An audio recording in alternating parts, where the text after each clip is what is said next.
Podcast live stream. Today, I'm grateful and blessed to have Ray Blakney join me all the way from the other side of the world. Ray, how you doing today? Not too bad, Barry. Here in Mexico, everything's pretty good. Yeah, outstanding. Mate, you're a serial entrepreneur, and what I like about you, a few things, is A, you're not someone that's out there necessarily with a huge social network or following per se, but you're creating a hell of a ripple in the background with several different businesses and are about to launch a new one coming up, which I want to speak about a little bit later because I think that's absolutely fantastic. Where did this all start for you? So it goes all the way back to my childhood. I'm going to sound a little like those, the psychologists where you're sitting there like, tell me about your childhood. So it goes all the way back when I was a little kid.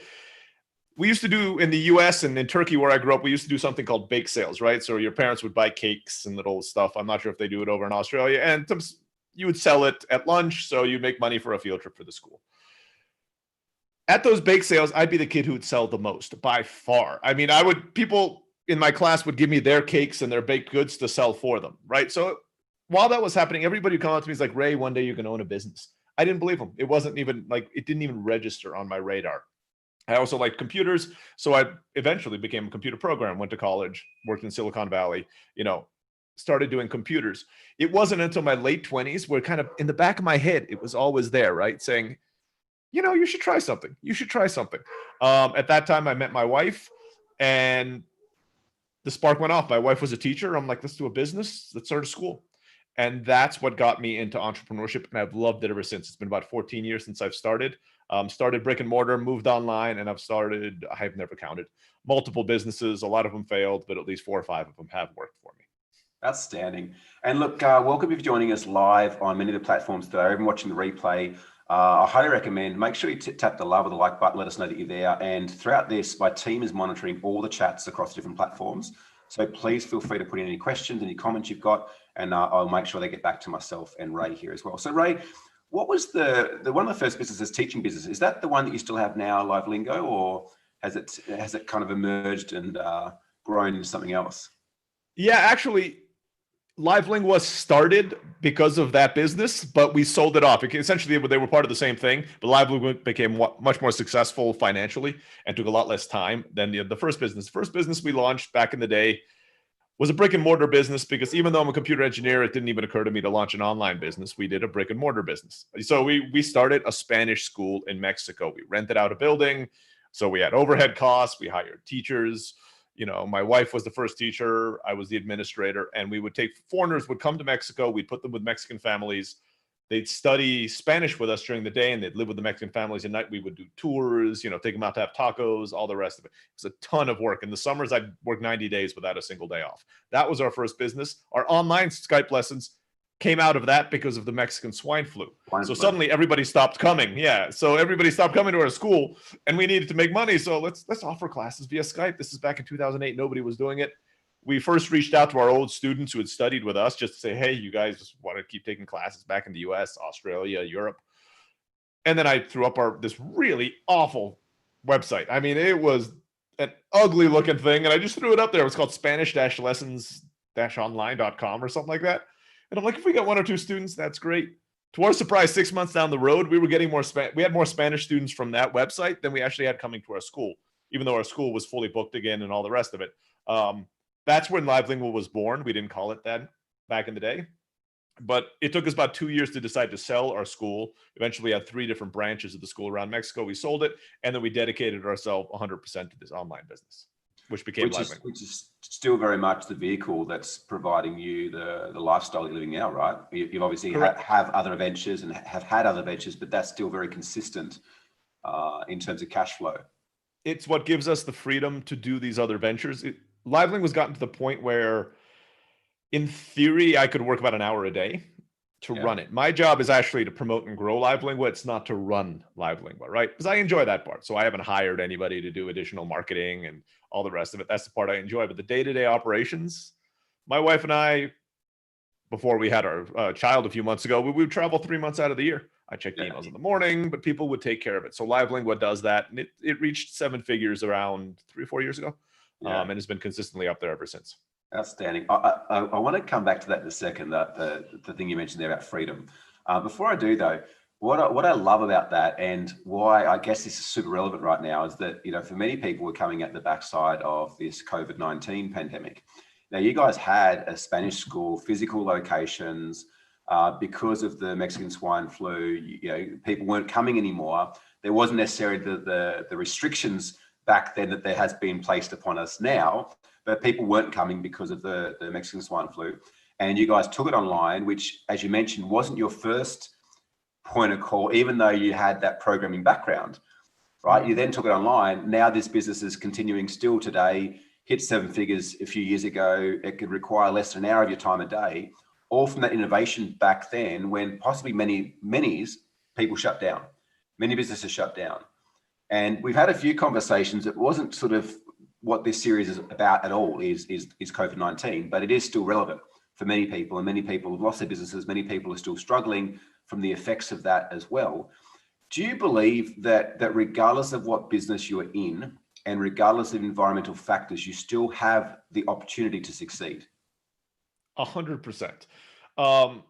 Even in the worst of days, there's opportunity, right? I mean, the number of people who became wealthy during wars, for example, even without going down the dark path of selling weapons, there are opportunities there. Even if you serve people, if you can help people, during a war, if you can find a way to feed all the refugees, you'll probably end up wealthy at the end of it. I mean, if you make $1 and you help 1 million people, you can have the lifestyle you're looking for.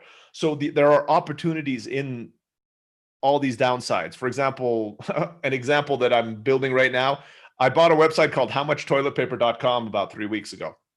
It was this kid in the UK who made a calculator on how to calculate how much toilet paper you needed.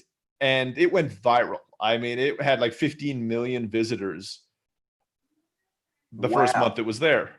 But the kid didn't know what to do with it. So I knew the kid. So I reached out to him. I was like, look, if you're not doing anything with that, I'll pay you, an amount for it. And how about you pass it on to me? And, I'll build a business. He was just graduating from college. He wanted to, help pay off his college loans. He got a job at one of the biggest companies in the world already. He wasn't looking to start a business, but that opportunity came up. That's not rare. There are other opportunities out there that you can take advantage of in times like this. So look for those. Keep an eye open. Yeah, it reminds me of a conversation I had with one of my sons the other day. They're learning about the Eureka stockade here in Australia, the gold mining boom or attempted boom, and how in actual fact, back then, many people made their money, or the people that made the most money were the people selling the shovels, not so much the people that were panning for gold.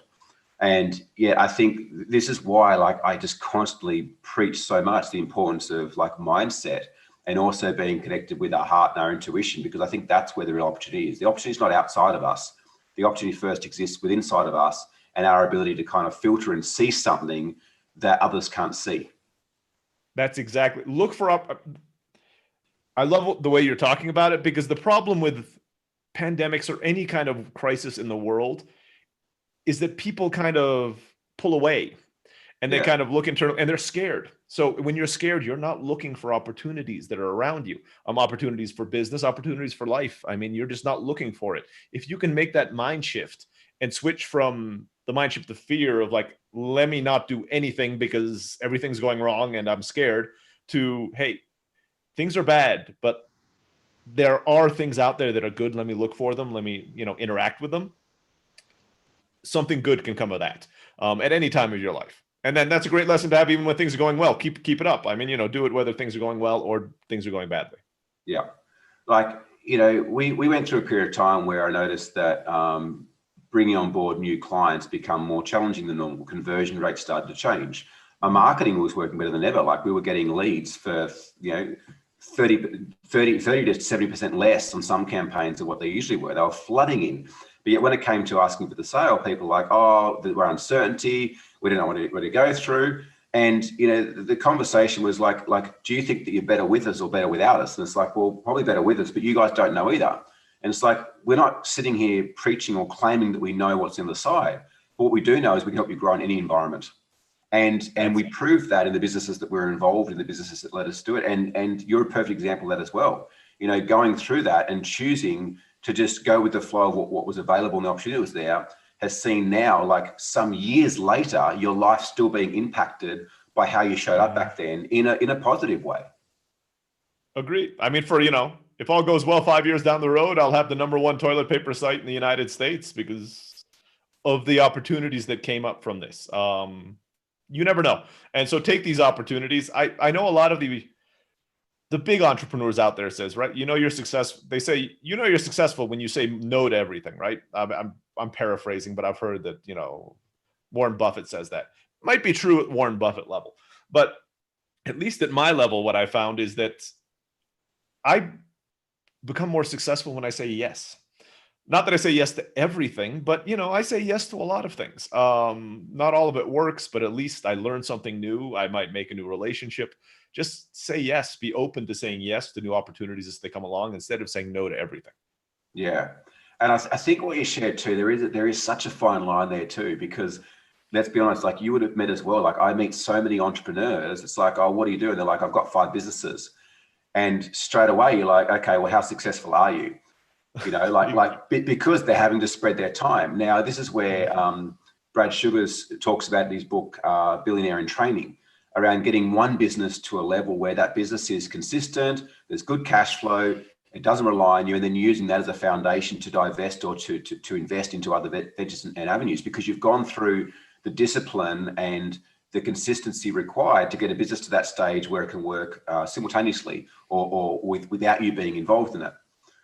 Right. But I think at the beginning, though, entrepreneurs in the beginning of their journey, they need to say no to a lot of things and double down on one thing until that one thing is successful, and then open themselves back up to seeing what else I can play with. Would you agree with that? I would agree with that. But the caveat is, when you're building, stick with one business. Don't say yes to multiple businesses, but within that business, for example, say yes to all the opportunities that come up in that business, right? Because you never know what that's going to open up. I totally agree with you when I hear somebody who's running multiple businesses, and there are people who are doing it. And even with me, I built Live Lingua, and then I was able to build other successful businesses. All the businesses I built, because Live Lingua, my partner was my wife, I build with partners now, because I know I don't have the bandwidth to do what I did in the beginning. That whole hustle entrepreneurship, which all of us have to do in the beginning, because we're the only people there. So we're working. You don't want to go back. I don't know, Eve, but I don't want to go back there. Like I did it once. I don't want to go back to it either. We don't need to go back to it, which is kind of a problem too, because I could do that, but I don't want to do that. I mean, and I don't really need to, right? I mean, you get to a point, luckily, where you're not really doing it to pay your rent anymore, right? So that fire is kind of gone. So if you're not doing it to pay your rent, you don't need to. Do you really need to be answering 200 emails a day? Probably not. So, you look for other ways, you look for partners, maybe somebody else who has that fire. They can kind of take your knowledge, your experience, and implement it and add their own experience to it. That's usually what I look for when I'm building new businesses now. I have partners in all the new businesses I'm building. I don't do any of them alone. I love that. And look, welcome if you're joining us live. Please feel free to put your comments and your questions below. There's a couple here I'll get to in just a second. Before I do, it's like the second business we built, we built after the Game Changers, was just that. I'm like, you know what? Like, it's taken me so many years to get here. Like, I'm worn out. I'm done with that whole startup phase, that hustle and the grind phase. I'm going to invest money and resource into building this business without me being involved in it. Sit in that place of high level strategy and innovation and direction, but not be involved at all day to day. And it's a lot more enjoyable as well than having to go back to that stage of grinding. Now if you like grinding, like, by all means, go and do it. But for me, it's like, I've been there, done that. I'd rather be a bit smarter with how I invest my money, my time now. Agreed. Like you said, I have a 5-month-old, I guess he's going on 6-month-old right now, son, and I'm not looking to work 80 hours a day, not on the weekends. I don't work on the weekends. I'm religious about that. That time's for my son. I work 50 hours a week, but I love what I do, so it's a little different. But I work from 8 to 6 every day. Yeah. Before that, don't contact me. After 6 o'clock, don't contact me unless like a server exploded, because literally that's time for my family, and that's what I'm working for. Yeah, I love that. Let's go to a question. Dave from Melbourne. Coding work is really important for the big economy right now. But could you tell us some examples of some online work that became successful, even if there was low or almost no coding involved? So he wants to find a job online that doesn't involve tell us coding? some examples of some online work that became successful, even if there was was low or almost no coding involved. I don't know, like you've got platforms like ClickFunnels these days that require no coding.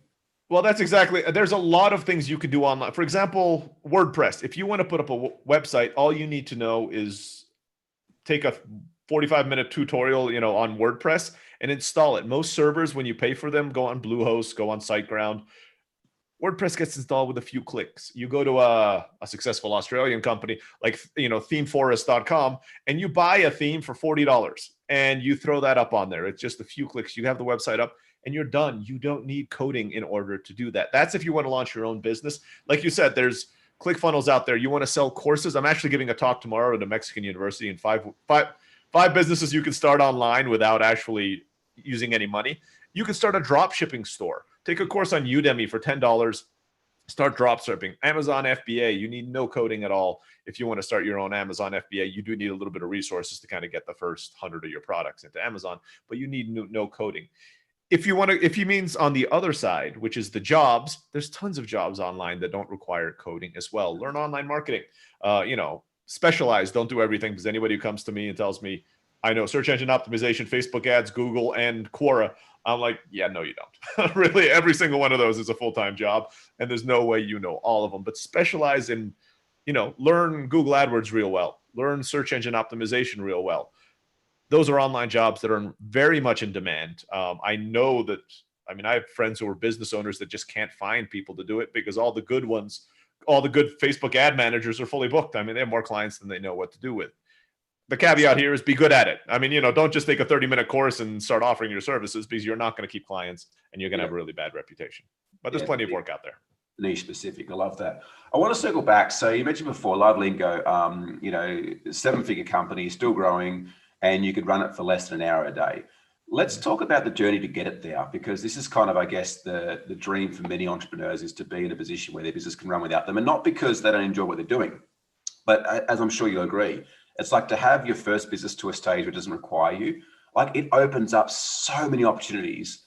And often when we're in that business and we haven't yet got there, we can't see what's past that. It's like, oh, but I enjoy serving my clients, or, but I enjoy, fulfilling these orders, or whatever the case may be. But then to get to that level where it's like, I don't need to be there anymore.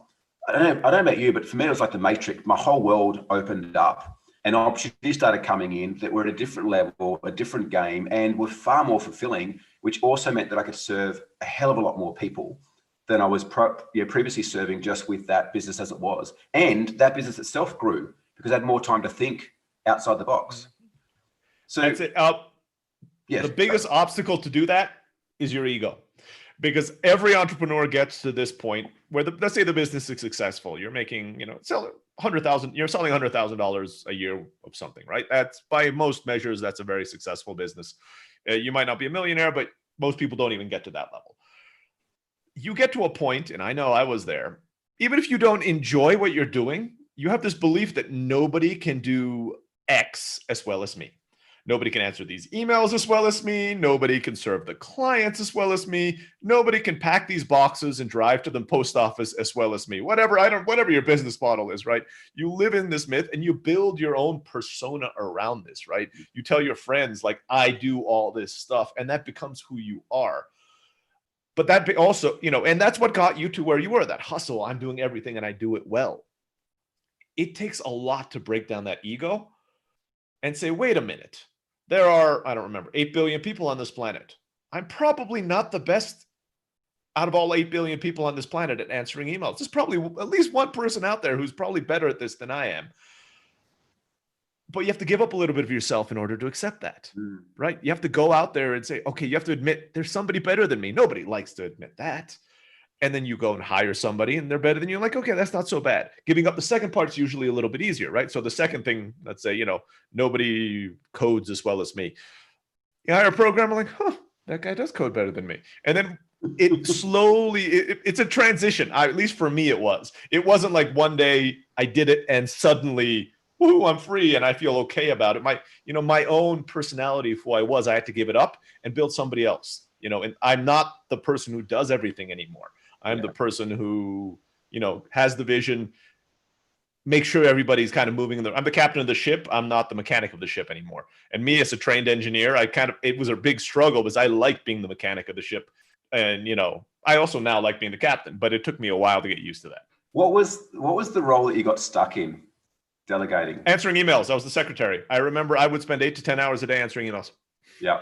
What was the last role you got stuck in then? Well, I could arguably, I probably still get stuck in those. A programmer. I still do probably a lot more of the IT stuff than I should. I enjoy it.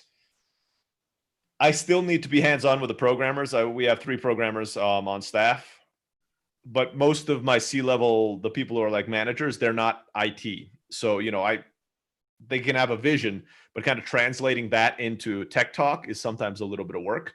And my last role before I became an entrepreneur in the US was a team lead for an IT team, a programming team. And my job as team lead really was, I was the translator. I would go and meet with the internal clients in the company, who weren't programmers. They'd say what they needed. I would translate it into tech talk. And then I go back to my programmers and say, do this, then, liaison between the two. So I still am doing a little bit of that. I need to pull out because it does take more time than it should. But I kind of enjoy it too. So it's a little hard. I'll never forget, like one of my first businesses was a kitchen and bathroom renovation company. And we used to have like a fully driven computerized CRC machine that would cut all the timber to the designs on the computer and just knock kitchens out like they're going out of fashion. And I managed to delegate everything except taking the finalized signed drawings from the clients and making sure the dimensions were right before you press send to the machine.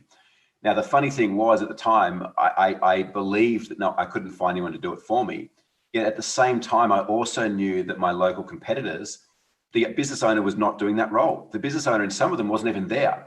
And so it was this weird duality where it's like, I know that other people have got them, but I can't do that for me. And I see that same patterning a lot in entrepreneurs where they get stuck in their own way. And it's something that I talk about heavily, like in chapter 13 of my book, because, I don't know about you, but I believe that the actual infrastructure to put in place to build a business that can work without you profitably is actually not that hard. Like it's not that hard to put in place systems and processes and learn how to hire the right people and train them and lead them and all that sort of stuff. Like it might be if you're just starting out, but after you've been in business for a little while, it's not too hard. The steps are relatively easy. The hardest part, I think, is that shift that we have to make psychologically through those stages of business. Like you talked about before, if you're grinding at $100,000 a year, that kind of works for that level. But that mentality will actually sabotage you from getting to $10 million. Like that grind that you need to get you to $1 million is great. But that same attitude, mentality, behaviors, beliefs, it will do the opposite and will prevent you from getting to 10 million. And so that's what I've really kind of addressed throughout each chapter is it's like, here's the steps. Here's a psychological shift that you need to make going through this so that when you get to chapter 14, you can step back and not sabotage, not be stuck in a role of designing the computer, the kitchens on the computer or answering emails and so forth, because you've made the shifts internally to be able to step back and know that your team's got that and prepare for what's next on your journey as an entrepreneur. Exactly. It's a transformation. Getting to a successful business. You see all those courses online of people saying, "Hey, build your successful $1 million business in 6 months." I would have no idea how to do that. I joke that if I ever write a book, it's going to be how to build $1 million business in a decade, and nobody's going to buy it because nobody wants to hear that, right? It's a process. It's not just, we all want to be that unicorn or win the lottery. And for most business owners, it takes years of work to get there. Years of work, not only on the business, but also on yourself, to prepare yourself to be that business owner that you want to be. Most of us aren't there when we start. I thought I knew everything when I launched my first business about business because the first one I launched was successful. Now, the more businesses I've launched, the more I know I don't know. I mean, I actually feel much more ignorant now than I did 14 years ago because I had no idea of the stuff I thought this is easy. No, now there's so many things that are out there that I have no idea about. It's incredible. Yeah. It's interesting. We had a conversation about this yesterday with a guest, Paul Dunn, about a similar kind of thing. And it's interesting because I guess the natural state of being for let's just say the typical entrepreneur, like I know it's a generalization, but their natural state is not like long-term, consistent action, right? That's not what gets them into being an entrepreneur in the first place. So it's almost contradictory of the attitude that we have or the mentality we have to jump in and be an entrepreneur and to start our own business. And then the flip that we must have to actually make in order to get to the level of success we're running you know, $1 million or a multi-million dollar company that can work whether we're there or not. So it's this just interesting, it's this interesting lure that I think we all fall for when we go into becoming an entrepreneur, and then fastly realize, oh, hang on, like I've actually got to change and transform if I want to actualize my dreams and where I want to go. That's it. And I mean, that's just the story for life, right? I mean, most people, unless you're just stuck in the same place your entire life. I mean, if you want to reach your goals, you have to change and transform in order to do them. I mean, you know, unless you're super lucky, I guess, but I mean, most of us have to evolve and grow as people in order to go where we're, you know, go where we want to get to. Yeah. Spoke Spanish too much today. I'm flipping like words around in the middle or something, but yeah. I'm learning Indonesian at the moment through an app, which is pretty cool. But the hardest part is that often the sentences are back to front. That's it. In Spanish, they do that as well. In some of them, they flip the words around. And when I speak more Spanish than English in a day, I'm sitting back and like, what was I trying to say there? I translated from Spanish to English in my head. It's weird. Yeah. We had a question here from Scott from Sydney. Thanks very much for joining us here live. Hit the like button. Let us know that you're hanging about and that you got some value. And equally too, put your questions and comments below. We'd love to get them answered for you. So Scott from Sydney, I assume that Ray knows the internet pre.com boom in 2000s. Could he share the one or two things? How old do you think they are? I was about to say, I'm like, you're dating me, but then he's right, so I feel bad at the same time. So yes. Could he share one or two things he predicts will be the next big thing, like crypto, mobile banking? Like, what do you see for the future? Well, I'll tell this little story first of my experience with the internet bubble and all the rest of it. I actually was a programmer in Silicon Valley when that happened. I'm not that old. I had dropped out of college and moved over to Silicon Valley to try to strike it rich back in 1999. I think it was 19 years old. You know, got a job at an internet startup where they paid me peanuts, but I got stock options, right? So that meant when they sold for billions of dollars, I was going to be rich. I think I was employee number 12 or something like that. We were competing with PayPal at the time.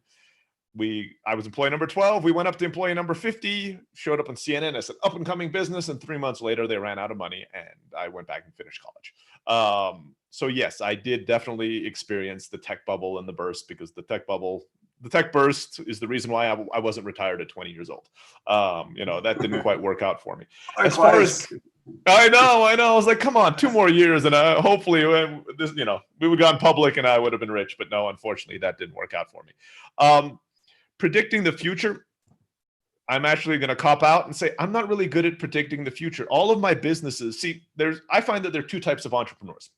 There's that visionary, change the world kind of entrepreneur. We're thinking Steve Jobs, Elon Musk, inventing things that don't exist yet, right? That's one kind of entrepreneur. They're the ones who see the future and they grab it, and you know, they're the ones who we write about in the history books. Unfortunately, that's not me.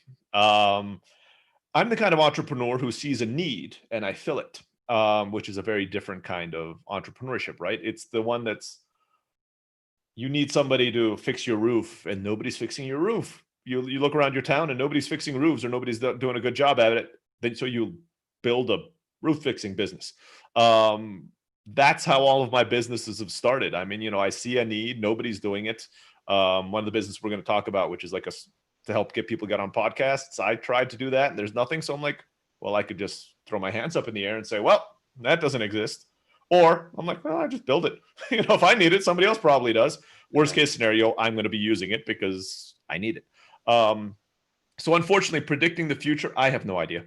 You know, I don't know what I'm going to eat for breakfast tomorrow, let alone, you know, where the world is going to go. One movement I could help out with, if they're looking to start businesses, at least, this goes back to my need more than my vision, is creating websites, online businesses specifically for the developing world, not the third world, but kind of the countries that are like maybe in the bottom half of the G20, G30 kind of thing. I see a lot of opportunities. I live in Latin America.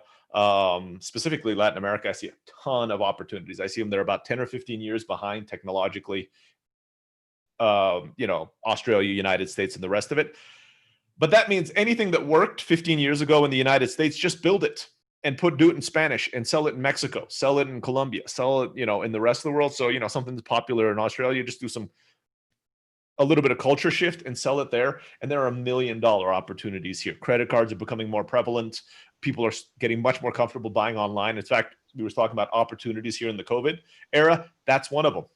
There was a little resistance in Latin America initially to buy stuff online because they weren't confident that they'd get things. That's gone, disappeared, because overnight they needed to buy stuff online, and then suddenly, wait, it arrived. Everybody uses Corner Shop's our app for going to the grocery store, right? So we go get stuff from Costco. We just get in the app. People are so comfortable with it now. We're at the beginning. They have credit cards. They have access. The economy before this was growing, and it will do so again once we recover. Build something for Latin America or the developing world. There are other parts of the world too. Southeast Asia, there's a lot of places that you can do very well, like, Thailand, Vietnam. If you can speak the language, you could do very well in those parts of the world too, because these are people who have disposable income suddenly, and people aren't meeting certain needs because they're just so new. Nobody's bothered to go into Indonesia and build, something, an eBay or whatever it is, in that country. So if you want some ideas of where to go in that direction. Indonesia definitely needs an improvement. I can tell you they've got a thing over there called Tokopedia, and it is the worst platform. If you haven't got an Indonesian bank account, you have to go to the local 7-Eleven and pay the money over the counter for your online order, which is just mitigates, like, why would you buy online if you're going to go to the shop anyway? But this is what I love about it's a huge travel. opportunity right there, right? I mean, huge. This is what I love about travel, is that it opens you up to ideas that are proven and working, but also shows you where there's a gap in the market, which is fantastic. I think more entrepreneurs need to hear that message you just shared there, Ray. Like, I love the way that you've defined those two entrepreneurs. One's the visionary that go and create something that's not there. Can see the car when we're riding around on horses, can see the hyperlink when we're taking trains to work. But then there's the other entrepreneur that's like, oh, there's plenty of problems here in the world that people just aren't aware of or can't be bothered fixing. Let's just go and fill that need, both for myself first, and then naturally there's other people like me that need the same thing too. If this resonates with you, hit the like button, start a watch party too. Like, I think more entrepreneurs need to understand they don't have to be some great visionary that has all these ideas of a better future. Like, they can just look for problems in their current environment and create a fix. Yeah, ask what you want to ask yourself too. And I didn't do this at the beginning, what you want out of life. Because, if you want to build the next Facebook, the next Google, you're going to have to make a lot of sacrifices. I mean, I'll tell you, these people you do not build that by traveling the world and spending time with your family. I mean, you're not going to do it. But can you build $1 million, $2 million, $3 million company while doing that, while spending time with your kids, traveling the world? You absolutely can. Yeah. And do you need more than that? I mean, if you took home $100,000, $200,000, $300,000 a year, would you really be that much more happier if you made $500,000, $600,000, $700,000 a year? Probably not. I'd rather make $300,000 and spend all day with my family than make $500,000 and be working 70 hours a week. So you have to ask yourself what it is you want out of life, and then build a business that kind of gets you to that goal. Don't just shoot for the Google just because you think that's what you saw in the movies, or that's what you think you're supposed to do. There's a lot better options out there for most people. Yeah. I couldn't agree more. Like, be clear of what you want and why you want that. What's going to give you purpose? What's going to give you meaning? Mark Manson speaks about that a lot in his book, The Subtle Art of Not Giving a Fuck. It's like, make sure your goals are your goals. And that was a big epiphany for me. Like, I realized that I've been chasing goals my whole life to give me a sense of belonging or worthiness within myself. It wasn't because it's what I actually wanted. And that was probably when things significantly shifted for me, when I started to get clear of what's really important to me, what's really meaningful. And that's kept evolving. Like, it's very different now to what it was back then, because back then I didn't necessarily have the money, I didn't necessarily have the time. So I think it's relative to where you are in your stage of business and life as well. But, rather than going from being broke and having no money and going, oh, I'm going to build like $100 million company. It's like, okay, great. But for what purpose? To be able to pay your power bill that you can't currently pay. Like, how about you start with making $100,000 a year or $200,000 a year, and then decide whether that $100 million a year is still what you want to chase? Because often I see again that comes into being a sabotage, and actually sabotages us from living a fulfilling and successful life, because we try to chase something that's actually not in resonance with who we are or what our heart's calling is as well. Ray, let's speak about Podcast Hawk. I know we spoke about this briefly before we jumped online, which I think is amazing and certainly a service that we could use too. So you touched on before, like this latest business you're working on right now. So you're working your 40, 50 hours, but that's not on the language business because it doesn't require your time, right? This is a new passion project for you. So how'd that come about? Yeah. So like all of the businesses I was talking about, it came about because I needed something and it didn't exist. So to promote some of my businesses, I've tried to appear on podcasts, pretty regular PR thing to do. So when I was starting out, luckily had a network of friends. I was able to get on some podcasts. They recommended me on other ones. But eventually that ran out, right? You kind of reached the end of the network and, I'd been on 30 or so and I wanted to appear on a few other ones. So let's go and find some podcasts. So I asked my assistant, go online, find some podcasts, get me the contact information. She spent a whole week on it. She got back and there was like 100 podcasts on there for a whole week's worth of work. I mean, 40 hours. I'm like, that's how long it took. And he's like, yeah, it's a lot of work. I had to Google search. Then I had to go and find all of their contact information, see if they're still active, see if they do interviews, because not all podcasts are interviews, right? And as a programmer, I sat down, I'm like, there's got to be a better way to do this than having somebody manually Google search and find all this information.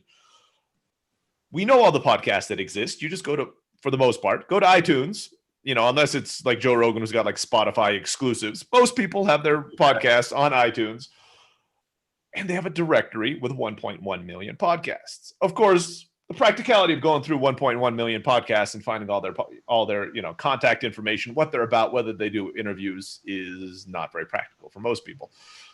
So I'm like, I'll just write some code to do it. So I wrote some basic code just to create an MVP, a minimum viable product. So I got all 1.1 something million podcasts from iTunes, got their episodes, and got the basic email, even though I'm finding that the email is hit or miss, and I have staff now working on cleaning it. And right now, instead of having to search for 40 hours to get on 100 podcasts, it's the pretty user interface is not ready yet, but I have the database. So all I have to do is go in there and say, give me all the podcasts with the word travel in any of their episodes ever. Make sure they've created an episode in the last 30 days. So I know they're active because there's podcasts that haven't had new episodes in years. And get me their emails. And I mean, I just write a little script to do that, hit enter, and in 30 seconds, I have hundreds of podcasts that I can reach out to. That is what Podcast is going to do.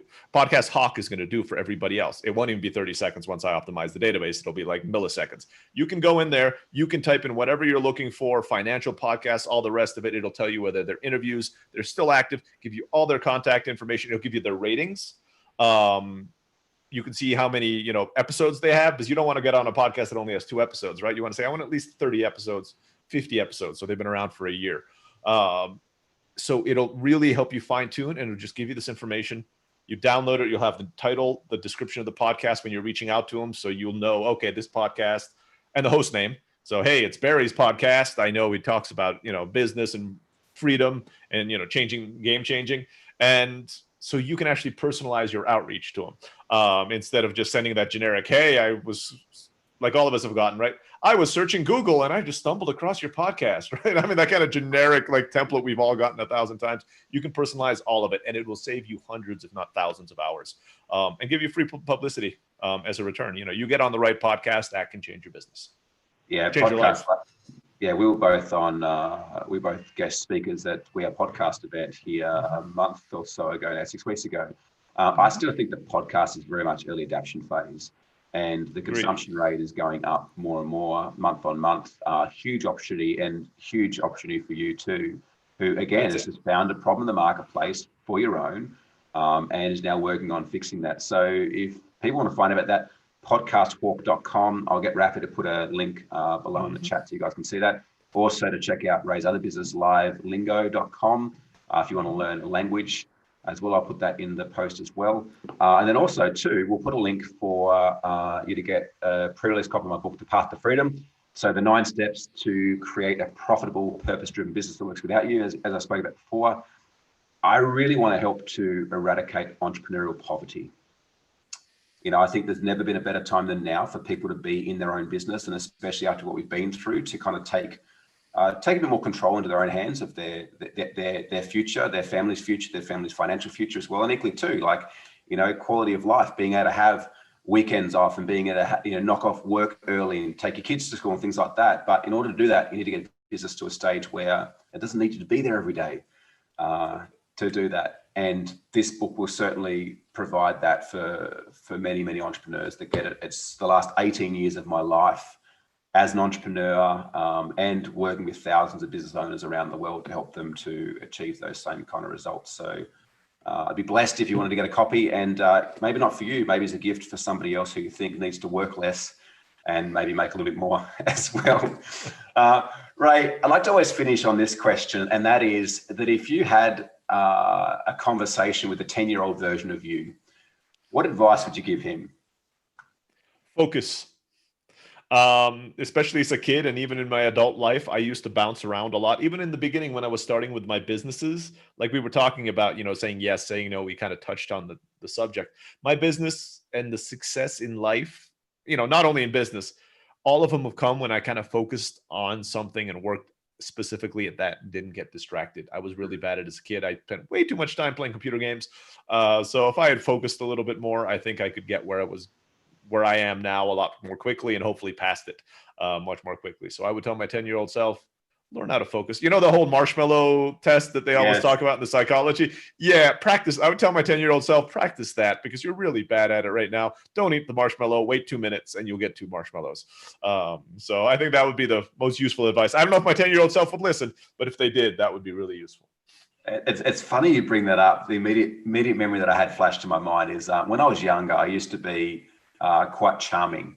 And so whenever it came to mum's birthday or dad's birthday or Christmas things, I used to be able to charm my way to get things at a heavily discounted rate. Like we're talking toasters, kettles, beauty products and so forth.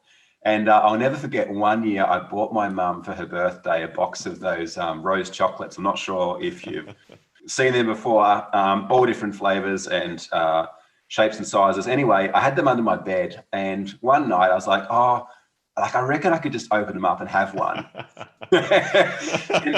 and mum wouldn't know about this. I don't even know if I've told her this story before. Anyway, so I opened them up carefully. I cut the little tag off. I ate one. Well, sure enough, the day before her birthday, I went to wrap these things, and what was there was a box full of empty wrappers, and there was two chocolates. Willpower. And I was devastated. Like I was feeling so guilty with myself that I'd gone through that, and I had no more money to buy her a present. I can't even remember. I think I wrote her a card, like a nice card or something at the time, and she found that was quite sweet. But the marshmallow challenge. So focus. I've since learned to focus, but I'm still terrible when it comes to chocolate. The nice side is your mom probably remembers that. She remembers that better than if that was a full box of chocolate, right? I mean, that's more of a memory that it was an empty box of chocolate that you gave her. So absolutely. Ray, it's been an absolute pleasure. Thank you for everyone who's joined us this morning, whether it be live or on the replay. Please, love your help to share more of these live streams with entrepreneurs. I think that the more we can help them at this point in time, the better that we're going to be. I honestly believe that entrepreneurs are the future of the country and the world, that we're not in a position that we can rely on the government to really make the decisions that we need right now to move us and our economy forward. And I think that entrepreneurs, honestly, I think we have that power between us and collectively as well. So please hit the like button. Let us know any follow-up questions. We'll send them through to Ray to get answered as well. Ray, thank you so much for joining us this morning, mate. Really appreciate all that you shared. Barry, thanks for having me on. It was a blast. Most welcome. See you on the